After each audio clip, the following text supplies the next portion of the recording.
복을 내가 알리라. 받은 속을 세어 세어봐라. 그 주신 복을 내가 알리라. 받은 복을 모두 세어보아라. 주의 크신 복을 내가 알리라. 세상 근심 걱정 너를 누르고 십자가를 등에 지고 나갈 때 주가 내게 주신 복을 세어라. 두려움 없이 항상 찬송하리라. 받은 속을 세어 세어봐라. 그 주신 복을 내가 알리라. 받은 복을 모두 세어보아라. 주의 크신 복을 내가 알리라.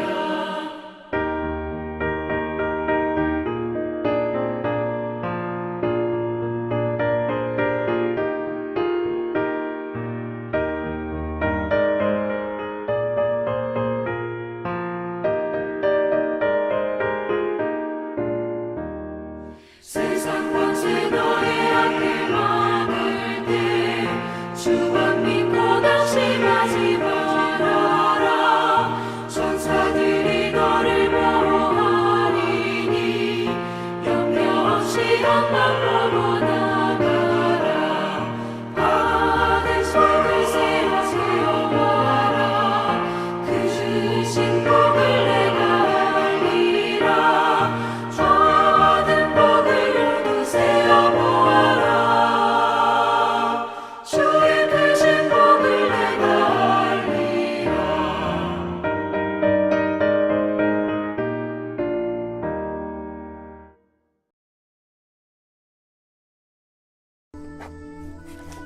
그러므로 형제들아, 주께서 강림하시기까지 길이 참으라. 보라, 농부가 땅에서 나는 귀한 열매를 바라고 길이 참아 이른 비와 늦은 비를 기다리나니 너희도 길이 참고 마음을 굳건하게 하라. 주의 강림이 가까우니라. 형제들아, 서로 원망하지 말라. 그리하여야 심판을 면하리라.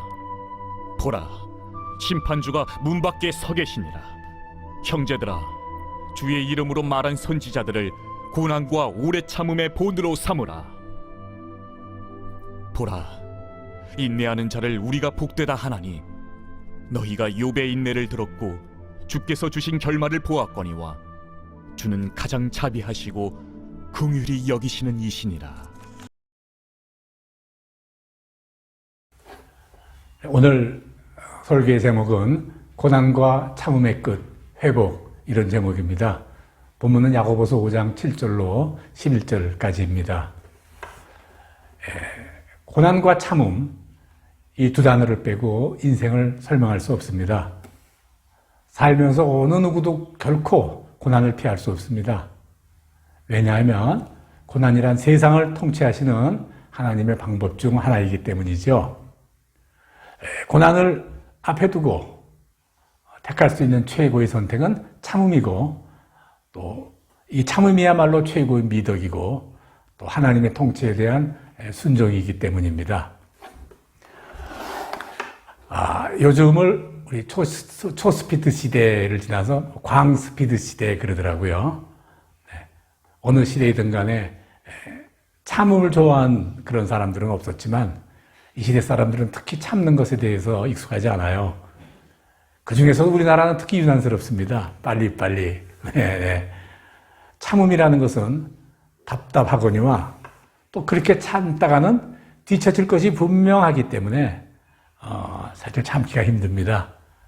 그러나 하나님은 어떤 상황에서도 참아야 한다, 그렇게 우리에게 가르치시죠. 또 이 세상은 참 험하고 악하죠. 부당하고 억울한 일이 수시로 닥칩니다. 막막하고 어두운 일이 가는 길마다 닥치죠. 이런 세상을 어떻게 참고 살아야죠? 그럼에도 불구하고 참으라 하는 것이 성경의 가르치심이죠. 그럼 참는다는 것은 도대체 어떻게 하는 것인가?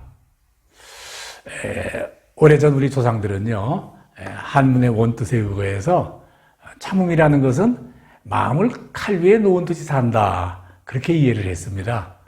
네. 마음을 칼 위에다 놓죠. 그 마음이 잘못 움직이면 베이거나 다치죠. 네. 깊이 생각해 보면 성경의 가르침과 참 유사하다 그런 생각이 듭니다.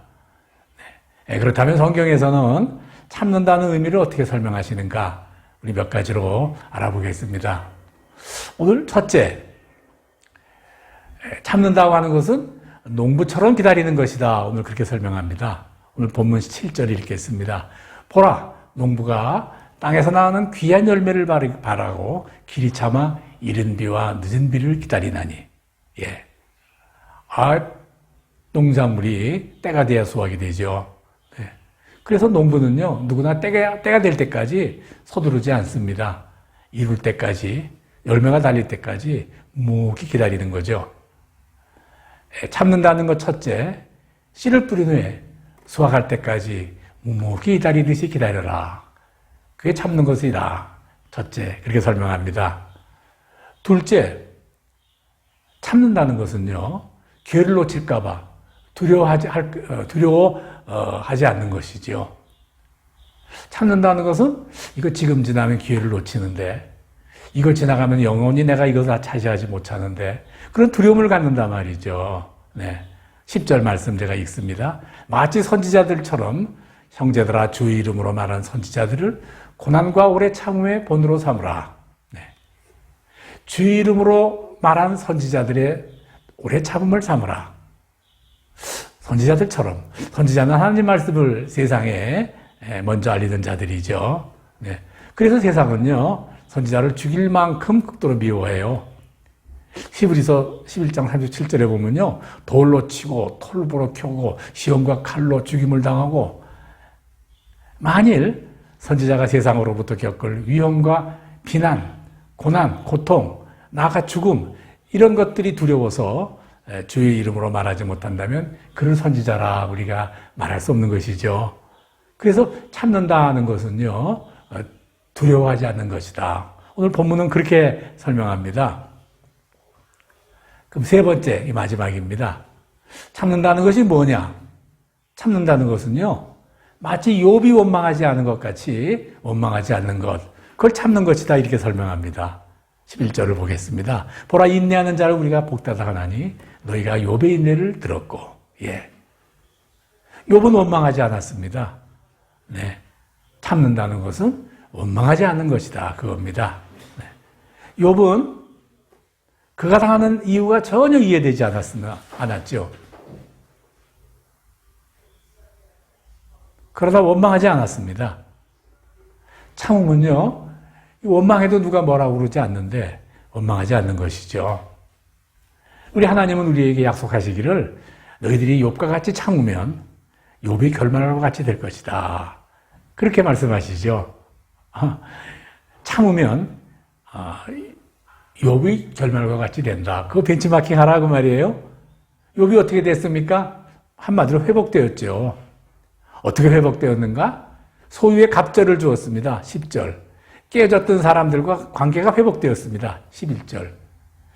자녀의 복도 주었습니다. 13절. 장수의 복도 주었습니다. 16절. 이런 세상에서 얻을 수 있는 이런 복들을 주었단 말입니다. 네, 한번 정리하고 넘어가겠어요.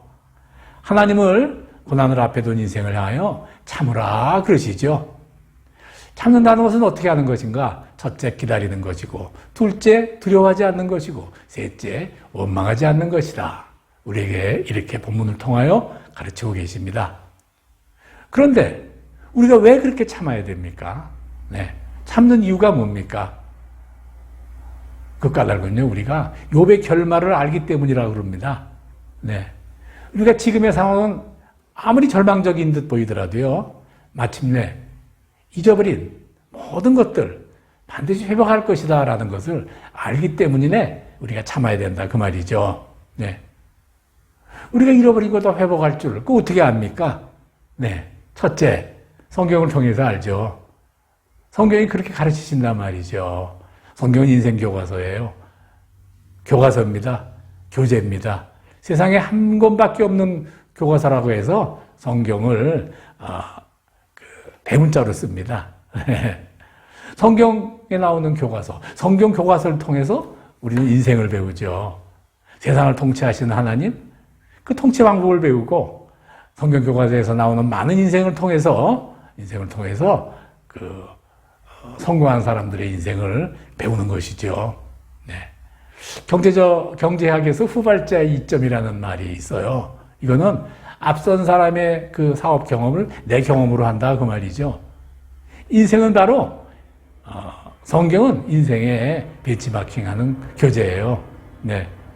우리 신앙인은 모두 성경을 통해서 후발자의 이점을 살리는 벤치마킹이 대가다 그 말이죠. 네. 우리가 그렇게 성경을 통해서 벤치마킹을 한다면 어떤 상황에서도 승리할 수 있습니다. 네. 우리 모두 성경을 열심히 읽는데 게으르지 마시죠. 네. 둘째, 성령을 통해서 압니다. 성령은 지식의 영이에요.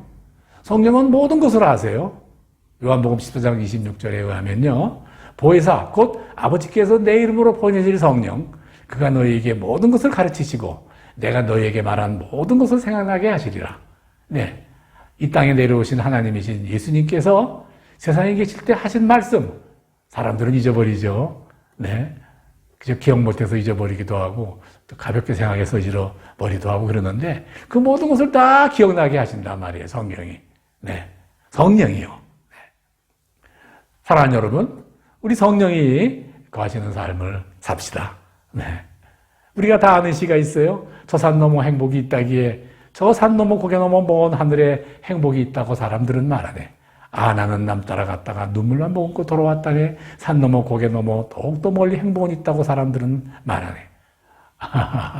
네, 우리 다 아는 시예요.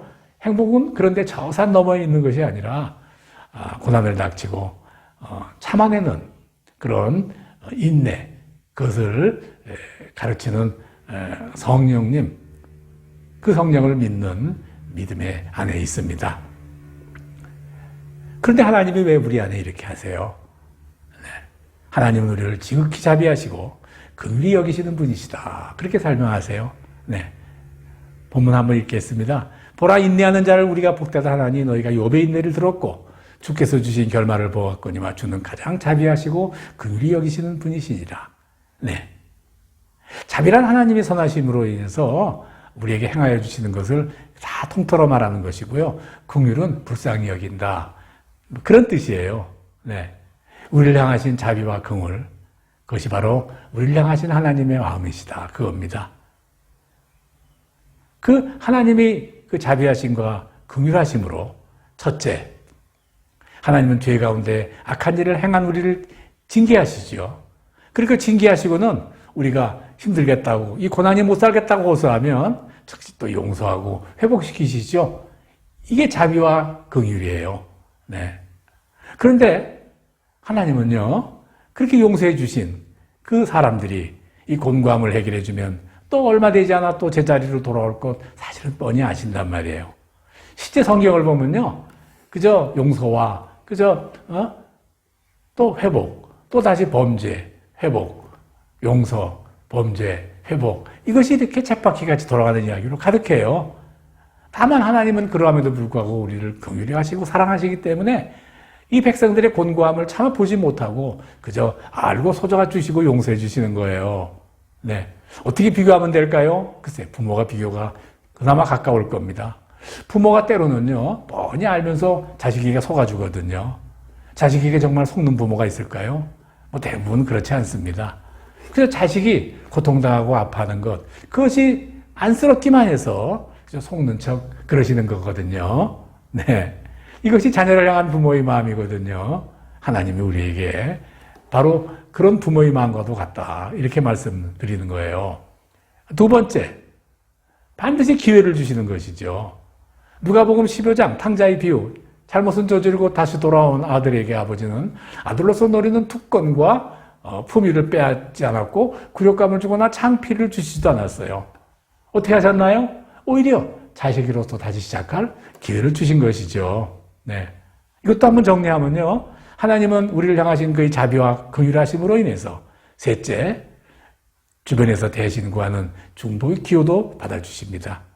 모세가 하나님으로 만나러 시내산에 갔을 때 이스라엘은 우상을 섬기고 군송아지를 만들었어요. 하나님이 이스라엘을 분노하여서 이스라엘에 대하여 멸하시려 하셨으나 모세의 간절한 중보를 받아들여 진노를 돌이키셨죠. 네. 자녀를 위해서, 남편을 위해서, 우리가 사랑하는 자를 위해서 항상 중보하여 기도하는 것을 그치지 않는 여러분이 되시기 바랍니다. 네. 사랑하는 여러분, 오늘 온라인 영상을 통해서 같이 예배를 드린 사랑하는 성도 여러분, 이제 오늘 말씀을 마칩니다. 인생을 정의하려면 인생은 고난과 참음이고 또 더 나아가 회복입니다. 이렇게 정의할 수 있습니다.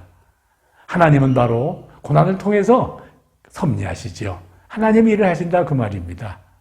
하나님은 어떠한 어려운 상황에서도 고난 중에서도 참는 것이 순종의 모습이고 이로운 것이라. 그래서 우리에게 설명하시죠. 그래서요, 고난이라는 단어와 참음이라는 단어는 같은 단어예요. 고난은 참으라고 있는 것이고요. 고난이 없다면 뭐 참을 일도 없는 것이죠. 우리가 고난을 반드시 참아야 하는 것은 고난을 참는 자에게 주시는 복된 결말을 알고 있습니다. 믿음으로 내 앞에 닥친 고난을 잘 참아내어서 하나님이 욥에게 주셨던 그런 놀라운 복들이 우리에게도 다 임하는 그런 복을 누리는 백성들이 되기를 주의 이름으로 간절히 축원합니다. 아멘.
나의 소망 되신